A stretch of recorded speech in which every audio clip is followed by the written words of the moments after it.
Nicaragua commemorates National Dignity Day, a date set to honor General Augusto Cesar Sandino. The President of the European Commission, Ursula von der Leyen, announced a new set of sanctions against Russia and several Russian citizens. Oil and Russian banking are at the center of the proposal. The Palestinian government demanded that the United Nations Security Council stop the crimes committed by Israel in the occupied territories.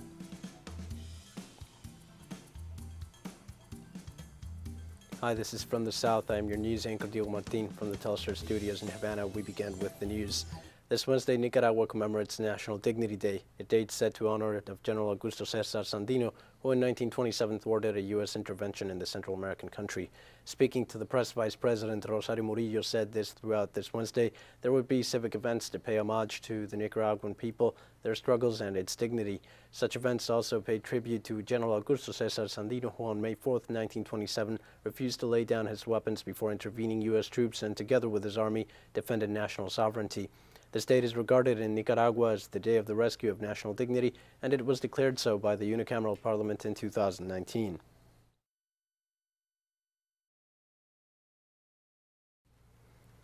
In Colombia, systematic violence continues. On Tuesday, there was another social leader murdered in the Cauca Valley department. According to the Institute of Studies for Development and Peace, INDEPAZ by its acronym in Spanish, the victim has been identified as Mauricio Fori Balanta. He was killed by a gunman in the city of Cali.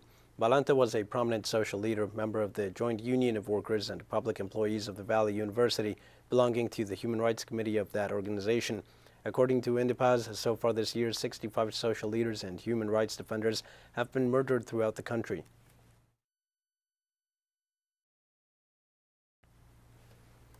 On Tuesday night, a campsite of people protesting megamining in the Argentinian province of Catamarca was harshly repressed. Police officers used rubber bullets against the demonstrators gathered in Choya in the town of Andalgalá. According to local sources, several people resulted injured, including women and elders, and they had to be taken to the hospital. According to the neighbors, on Wednesday morning, about 7 police patrol cars arrived in the mountain area of Capillitas to evict people at the campsite who had cut the road to prevent the entry of machinery and fuel for the mining exploration project of the Agua Rica company. After being evicted, the residents of Choya returned to the small town to protest the police advance, and once more, they were met with harsh repression.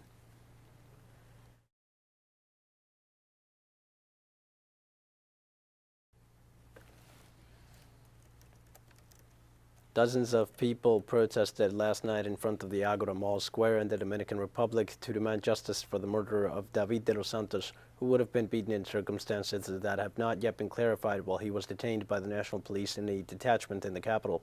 Family, friends, and acquaintances went to the Agora Mall Square. David was arrested and taken to the NACO detachment. Protesters dressed in black with lit signs and candles and shouting slogans assured that the death of De Los Santos is another episode of police brutality suffered by the citizens. The forensic report on De Los Santos' cause of death indicated that he was beaten very hard and died from a cranioencephalic trauma. The prosecution is treating the case as a homicide. In 15 days, 2 young people have died after being detained by the National Police and taken to 2 detachments, in events that relatives attribute to beatings by police officers. Speculations made and all the thorns thrown at him to discredit him, even after his death, everything is a lie, because science has told those murderers, science has told them that what they committed was a crime, a murder, and they cannot be above medicine nor science. They should have the courage. If they had the courage to murder him, they should have the courage to face the President of the Republic, the Dominican people, and the thousands of cases that have happened like this one, to answer to the Dominican people who are in a fierce fight against this murder that happened to my son.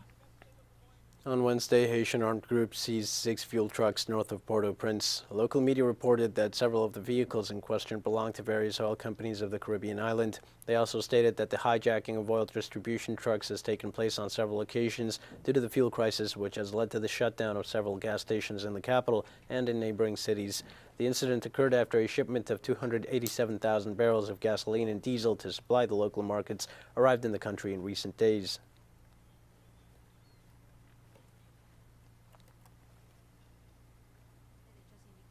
Para asegurar la transparencia de los...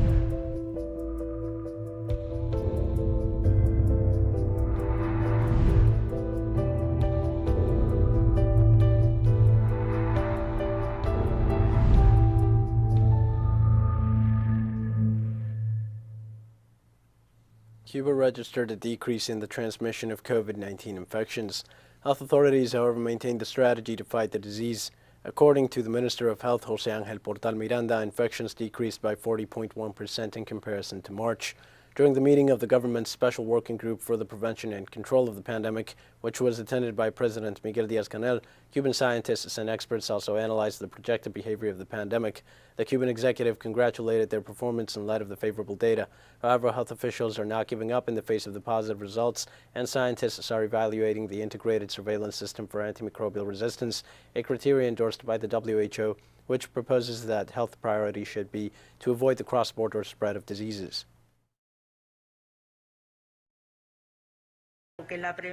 Because the prevention of diseases is in limiting the excessive use of antibiotics. That is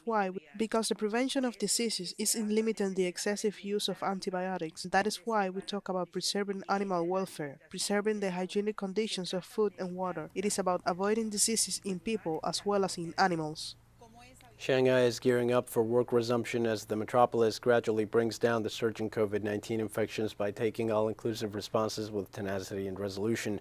The city reported 260 confirmed locally transmitted COVID-19 cases and more than 4,000 locally symptomatic carriers on Tuesday. The deputy director of the Shanghai Municipal Health Commission said the effect of prevention and control is becoming more and more obvious, with the population in the closed-off area gradually decreasing.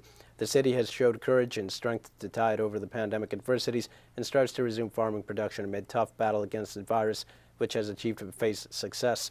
Government authorities said the resumption of work and production should be taken under strict preventive measures, especially in key places like factories, construction sites, commercial and transportation industries.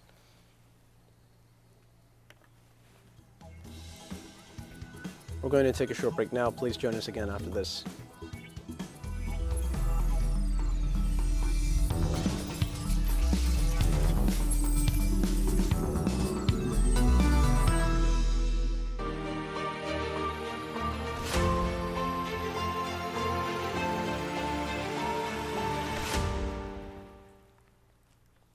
Hi, and welcome back to From the South. The President of the European Commission, Ursula von der Leyen, announced a new set of sanctions against Russia and several Russian citizens. Oil and Russian banking are at the center of the proposal.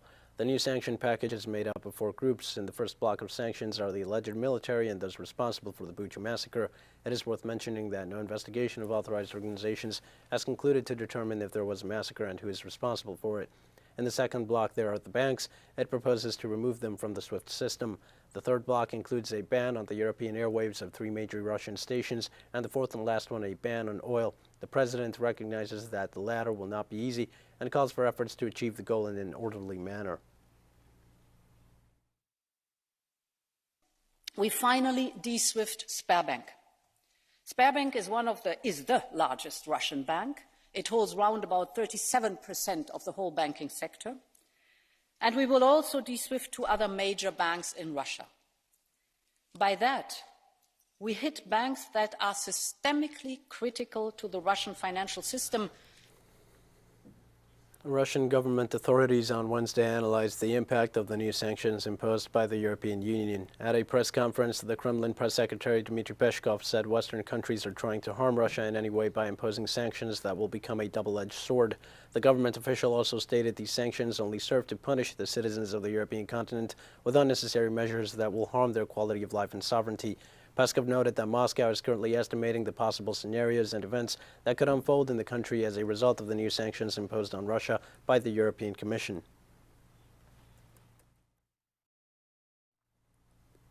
Russia's Defense Minister Sergei Shoigu on Wednesday stated that Russian forces were taking comprehensive measures to protect civilians and organize safe evacuations in Ukraine's eastern territories. Of the Russian Federation continue the special military operation. Currently, units of the Russian army, together with the People's Militia of the Luhansk People's Republic and the Donetsk People's Republic, are expanding control over the territories of the LPR and DPR. Our military personnel are taking comprehensive measures to protect the civilian population. For the safe evacuation of civilians from combat zones, humanitarian corridors are open daily and ceasefires are declared. The Russian defense minister also said on repeated calls to the last Ukrainian defenders inside the steelworks to surrender and release all civilians inside had been ignored. In accordance with the order of the Commander-in-Chief, the remaining militants in the Azovstal industrial zone are securely blocked around the perimeter of the territory. Repeated calls to the nationalists to release civilians and lay down their arms with the guarantee of saving their lives and dignified treatment in accordance with international law have been ignored. We are continuing these attempts. A publication reveals that corruption in Ukraine is leaving reserve military forces without weapons and supplies for combat. A Ukrainian lieutenant on condition of anonymity told the British newspaper The Times that the reserves of the Ukrainian armed forces are not receiving the necessary military support due to corruption. He said reserve units are often neglected and that their support role out of the spotlight makes them an easy target for fraud. Thus, money for critically important purchases routinely disappears. The officer also said Kyiv has multiple problems for training, feeding, and clothing reserve soldiers.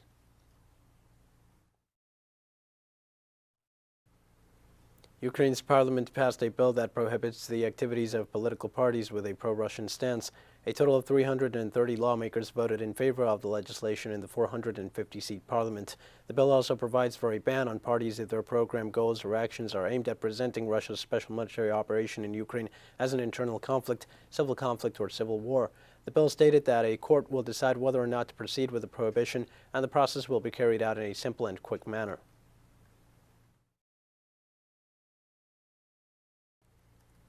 Armenia opposition parties on Wednesday resumed street protests in the capital Yerevan in a bid to oust Prime Minister Nikol Pashinyan over his handling of a territorial dispute with Azerbaijan.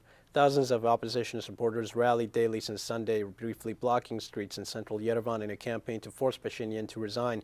Opposition leaders have accused the Prime Minister of plotting to cede to Azerbaijan all of the long-contested Nagorno-Karabakh region. On Wednesday, protesters parked cement mixers on bridges in Yerevan, briefly disrupting traffic in the capital, while small groups of opposition supporters attempted to block the city's main thoroughfares. Police detained dozens of people. Opposition leaders said that more than 200 people who were detained on Tuesday were released the same day.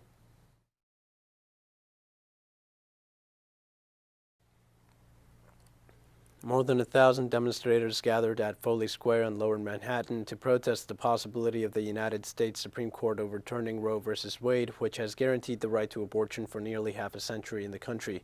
Many wore green, a signature color for abortion rights campaigners, and brandished everything from neat pre-printed signs from Planned Parenthood to recycled cardboard covered in furious Sharpie messages. New York's Attorney General Letitia James shared that she herself had an abortion years ago when she was new in the city council. She encouraged people to turn their anger into action. The gathering included many who had had abortions and stated firmly that they wanted to see women's health codified in law. If the court follows through and overturns Roe, a number of states would ban abortion immediately or very quickly. But New York's legislature passed the Reproductive Health Act in 2019, which ensures the right to abortion in the state, even if Roe is overturned. We here today, we are standing together, and we're going to keep on. It's a fight that's going to take all of us to win. And I'm here to say, we will not go backwards. We will not go back into those days when we use wire hangers. Not now, not ever. In this context, the Vice President of the United States, Kamala Harris, assailed Republicans seeking to restrict access to abortion and declared women's rights under attack during a forceful speech at an Emily's List conference in downtown Washington, D.C. If the court overturns Roe v. Wade, it will be a direct assault on freedom, on the fundamental right of self-determination to which all Americans are entitled. Roe protects the right to access abortion. It also protects a woman's right to make decisions about what she does with her own body. The head of the World Health Organization said Wednesday that access to safe abortion saves lives after a leaked draft ruling indicated the U.S. Supreme Court was mulling ending nationwide illegal abortions. Without explicitly mentioning the U.S. case, WHO Chief Tedros Adhanom Ghebreyesus warned that restricting access to abortion does not reduce the number of procedures. It only drives women and girls towards unsafe ones.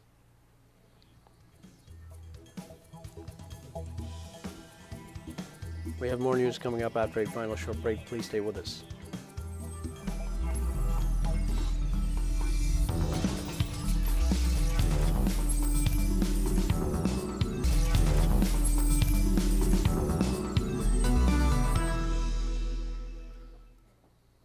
Hi and welcome back. The Palestinian government demanded that the United Nations Security Council stop the crimes committed by Israel in the occupied territories. The Ministry of Foreign Affairs denounced the Security Council's neglect of its responsibilities and failure to fulfill its obligations on the issue. The Foreign Ministry detailed that the United Nations inaction allows permanent Israeli violations and crimes against the Palestinian people and their holy sites, especially the Al-Aqsa Mosque.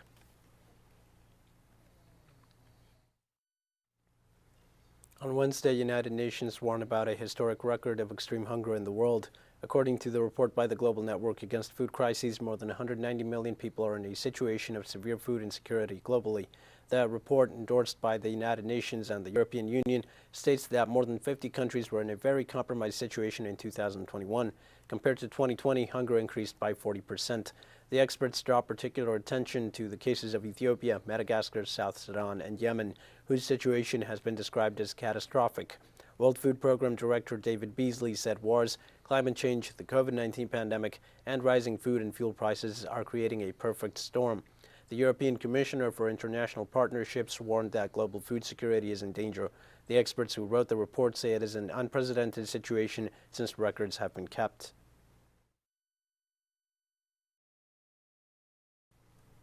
According to the United Nations, the worst drought to hit the Horn of Africa in decades is pushing 20 million people towards starvation, destroying an age-old way of life and leaving many children suffering from severe malnutrition as it rips families apart. In Argududo, a small village in southeastern Ethiopia, there has hardly been a drop of rain in 18 months. April was meant to be one of the wettest months of the year in this region, but the air in the village is hot and dry and the earth dusty and barren. The harsh reality is playing out across whole swathes of southern Ethiopia and in neighboring Kenya and Somalia. In Ethiopia, the eyes of the world have largely focused on the humanitarian crisis in the north caused by the war between government forces and the Tigray People's Liberation Front that has left 9 million people in need of emergency food aid. But the UN Office for the Coordination of Humanitarian Affairs estimated that more than 6% of the population are also severely food insecure because of the drought. And from the initial, there was an increase in number of patients. That looks like that there are different malnourished children related with this drought we are in currently. People I know, they don't have time, to care for after their children.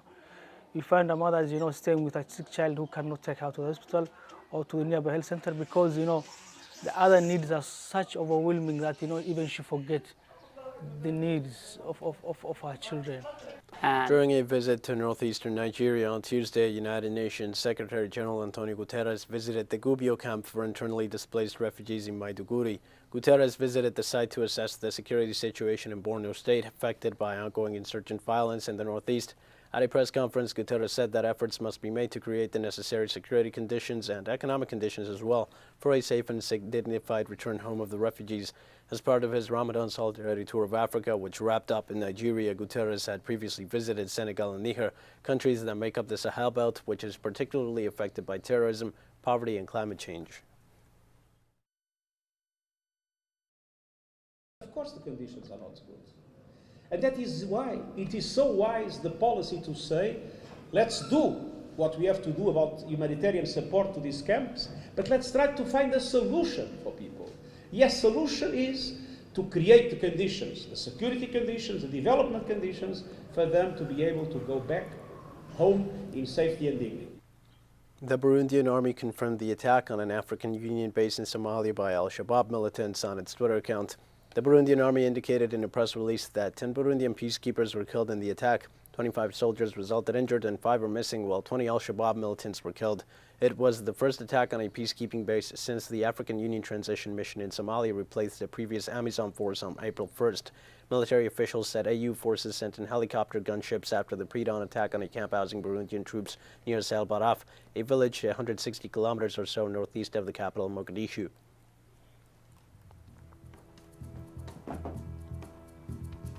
We've come to the end of this news brief. Remember, you can find these and many other stories on our website at Telstar English. You can also join us on social media for all the latest news. We're on Facebook, Twitter, Instagram, and Telegram.